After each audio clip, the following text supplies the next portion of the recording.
Why did you bring this woman back? Go back to Chattahoochee and get made competent. When I found Alice Ann Collier, she had been traveling between the jail and Chattahoochee 1,151 days, more than 3 years, and she'd never been brought to trial. Now, Alice Ann was typical. The kind of persons I was dealing with in the jail were not Hannibal Lecter serial killers. They were not sociopaths. They were people who had bipolar disorder and schizophrenia. You know, after my book was published, I testified before a subcommittee of the U.S. Congress. And before I spoke, a panel of experts, supposedly the best and the brightest, Johns Hopkins University and, the National Institutes of Health, spoke before me. And all of them said exactly the same thing. Drum roll, please, that bipolar disorder and schizophrenia and major depression are illnesses. The heart can get sick, and so can the brain. Now, luckily, according to the National Institutes of Mental Health, 75% of persons who have these illnesses can be helped by medication. And that recovery rate can go even higher if you provide other services. But first of all, you have to be able to get a person into those services, and you have to have the services to help them. Consider April Hernandez. I met her in the jail. She was serving time for stealing a car. And when I investigated her case, I discovered she'd been framed. Who had framed her for car theft? Her own parents. Now, why would parents want their daughter arrested and put in jail? Because April was psychotic. She was homeless. She was living on the streets of South Beach, where she had been gang raped twice and attacked 3 times by teenagers swinging baseball bats who thought it was hilarious to attack homeless people, and there was nothing anyone could do because she was not considered a danger to herself or others. Her mental situation had been masked for years because as a teenager she'd started using drugs, and it was only after they got her properly diagnosed that they discovered that she had both a drug and a mental illness problem. And 90% of the persons I found in the Miami-Dade County Jail had co-occurring problems. The last person I want to tell you about is Freddie Gilbert. And everybody in this room knows of Freddie Gilbert. A Miami study found that in a population of 2 million, at any given time, there were 1,700 people who were living in parks, on the sidewalks, sleeping in cars. They were homeless.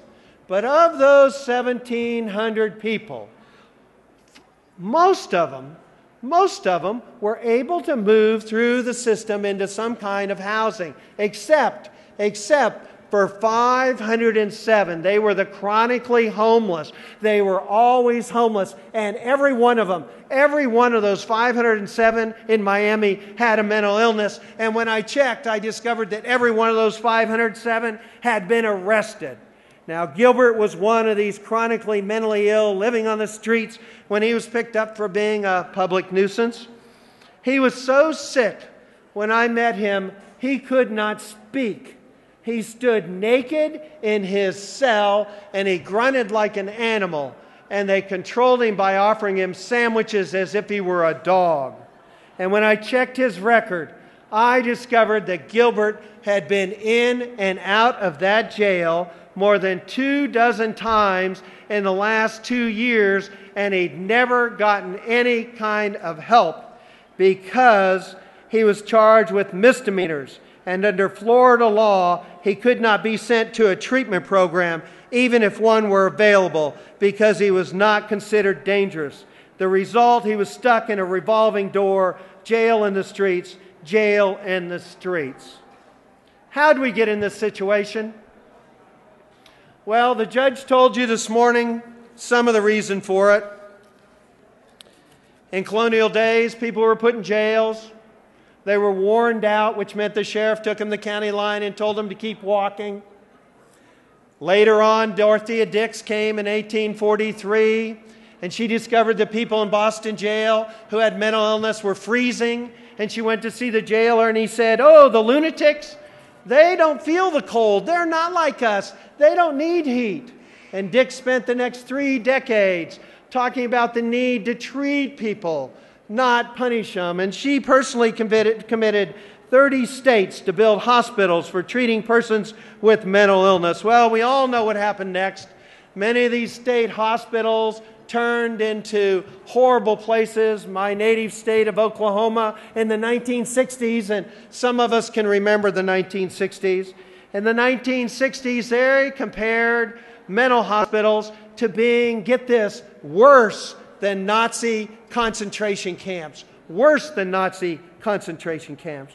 In 1963, President John F. Kennedy heard the cries for reform, and he called on Congress to spend $3 billion to create this community-based treatment center and open up 2,000 new centers. The discovery of a promising new drug called Thorazine seemed to make it possible to treat people out of these institutions. But Kennedy was assassinated. The Vietnam War escalated. Congress got ensnarled in Watergate. Thorazine turned out not to be as wonderful as everyone had imagined. And local communities proved not to be as welcoming as they should have. In short, persons with mental illness, never much of a priority, got moved to the back burner. In short, that $3 billion never got spent on a schedule. Those 2,000 centers never got opened. And next came, as the judge said, and we had deinstitutionalization, a wonderful idea that soon turned into a cruel joke. And that's because we closed down these hospitals without having an adequate safety net. But here's where the judge's history and mine go in a different direction. Now, I was surprised when I investigated deinstitutionalization because I'd seen One Flew Over the Cuckoo's Nest, and I thought it was compassion. I thought it was concern. I thought it was exposés that led to the big deinstitutionalization movements. But check your history books, and you'll discover it didn't have anything to do with that. It had to do with money. State institutions were being pushed in a corner. They were getting sued. There were magazine articles. They were being told, you have to spend millions to fix up these institutions. And the state legislators went, what are we going to do? What are we going to do? And Uncle Sam came riding in on a white horse, said, I'll save the day. Don't worry about it. You get them out of those institutions and we'll make them capable for Medicaid. We'll take care of them. The feds will do everything. And the state legislators went, fantastic. And as soon as they could, they shut down those places without having any place alternatives in the communities. And of course, Uncle Sam did not allocate the money. Why? Well, in part because we have what I call a perfect storm. About that same time period, we elected Ronald Reagan. And we sent him to Washington.